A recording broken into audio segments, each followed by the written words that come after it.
Okay, this thing is a booger to get off. There's the old one.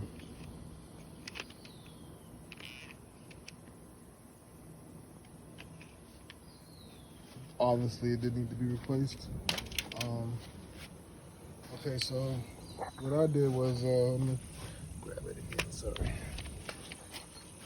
If you look here, this sits in there like that.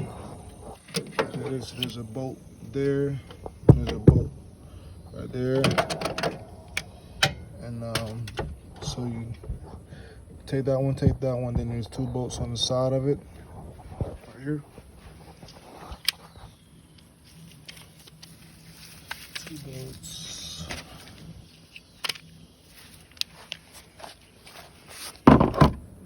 So this cover was on there like this. There's two bolts that connect it right here.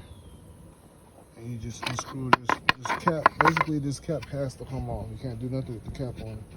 Take the cap off, two screws, and those two screws here and here, and then this stupid thing here, man. There's a clip right there. You push it back, and then it should let loose, and then you should be able to replace that brake module.